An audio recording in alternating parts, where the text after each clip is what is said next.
Hey guys, this is Ivan Bersabal and welcome to my YouTube channel. So for today's video, meron naman po tayong pag-uusapan na bagong speaker. And this is from Monster Adventure 1000.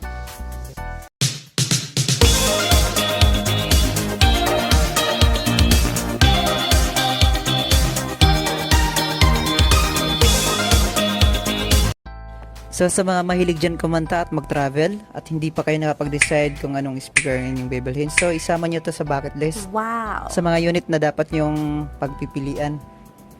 Kung ano yung pinaka pasok sa budget, pasok sa quality na hinahanap nyo.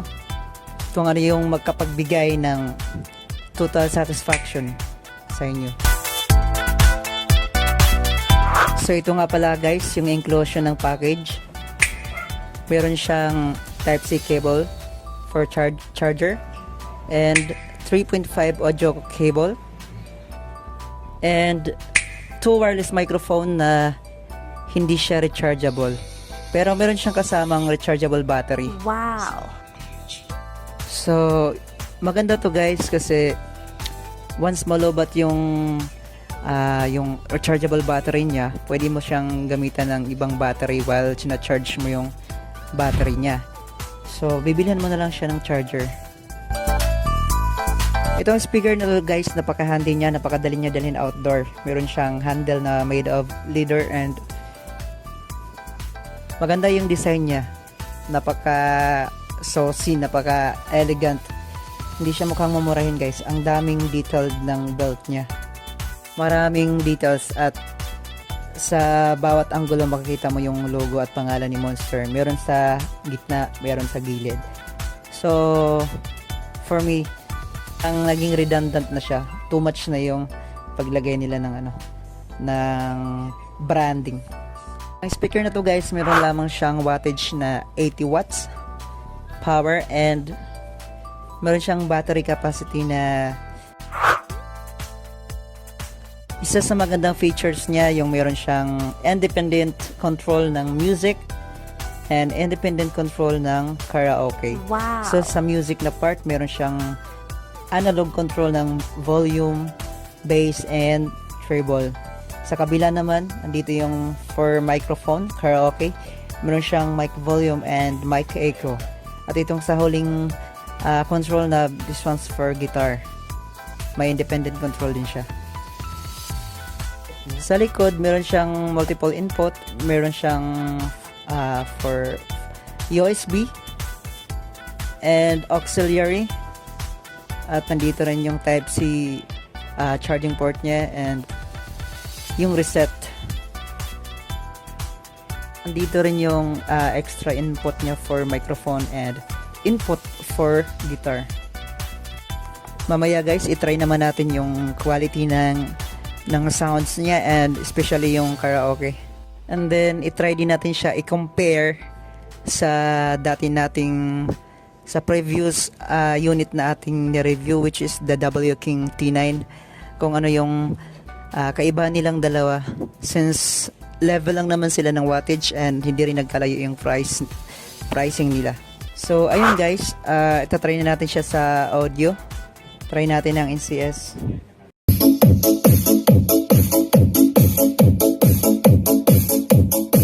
You know what to say, life ain't always like yeah. I get my hands up.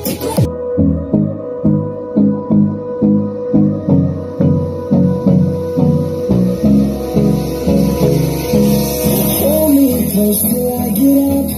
Time is barely on our side. I don't wanna waste what's left. The storms we chase are leading us, and love is all we'll ever trust. Yeah, no, I don't wanna waste what's left. And on we'll go through the wastelands, through the highways, till my shadow turns to sun rays.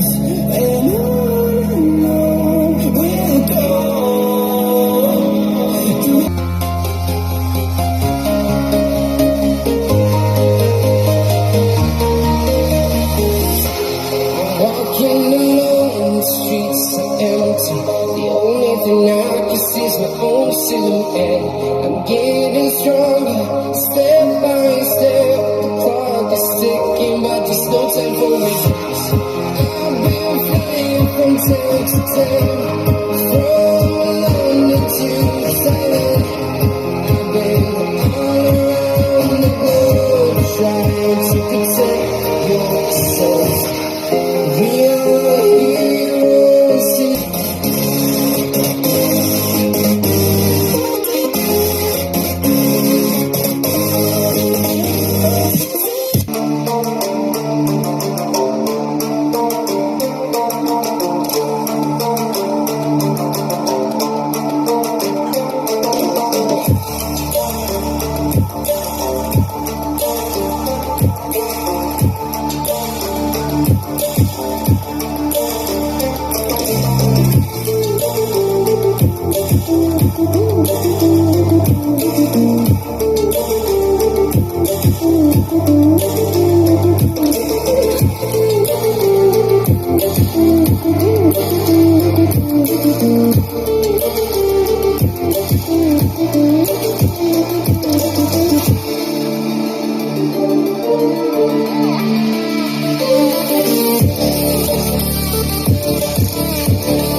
At ngayon guys, sampulan naman natin yung karaoke niya. Pakinggan natin kung anong tunog niya pag nilagyan natin ng echo at pag walang echo, and also yung volume ng microphone.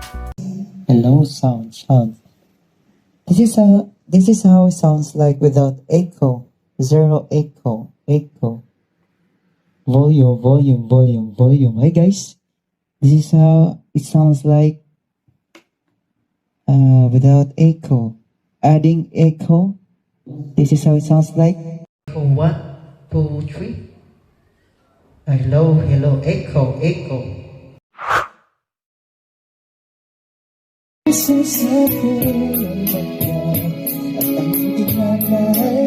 Kala ko'y di handa, ngunit tumibok ikaw ang sagot sa mga dalangin. Ibig ng langit ang aking paglalambing. So ayun guys, habang tinatry natin yung microphone, napansin nga natin na maganda yung quality ng karaoke niya kasi wala siyang distortion. Wow. Even lakasan mo yung volume ng music or yung bass, parang hindi affected yung sounds ng karaoke. Parang may independent ampli din siya, parang ganun. Unlike sa ibang unit na na-try natin, pagaya ng X-Dubo and also si Sound Arcato, meron din konti. Napapansin tayo na pag once nilakasan mo yung volume, especially the bass, parang nagkaka-distorted yung microphone, nagkakaroon siya ng garalgal. Pero not all models naman ni Sound Arc at not all models ni X-Dubo. Kasi meron din naman tayong na-try na mga unit nila na maganda rin. Kagaya na lamang ng X-Dubo Dream. Yun.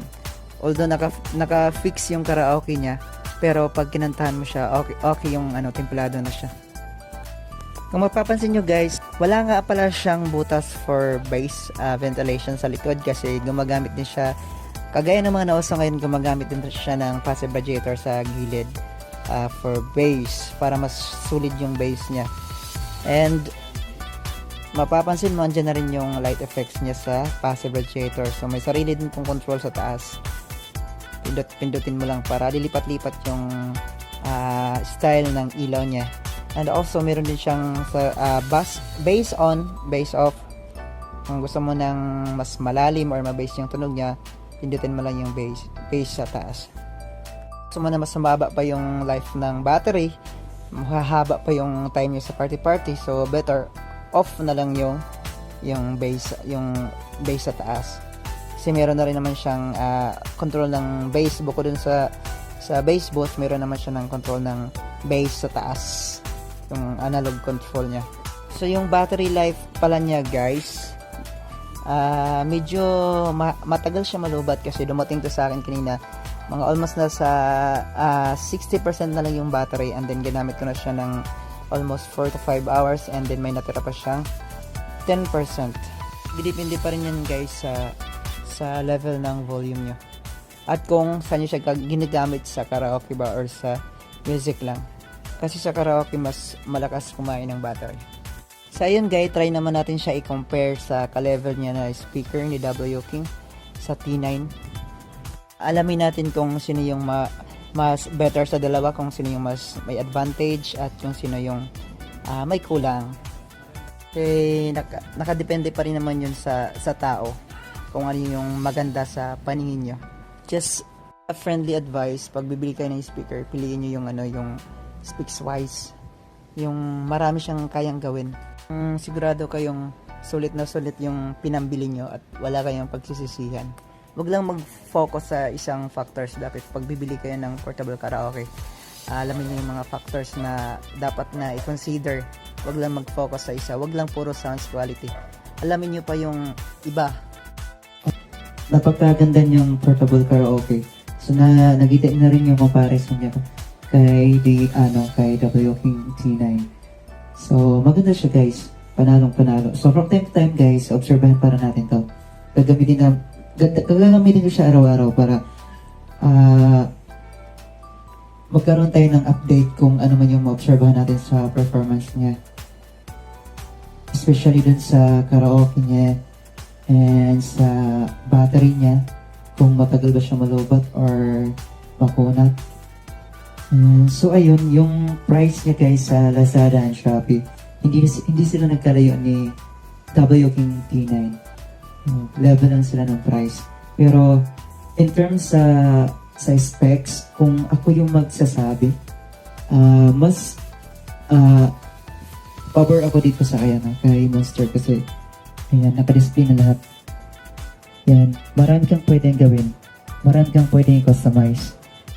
And dito kay T9 Pro, parang wala. Kunti lang, volume lang at saka yung ilaw and yung bass on and bass off. Yung indoor and outdoor. And also yung sa likod nila, mas maraming function si Monster.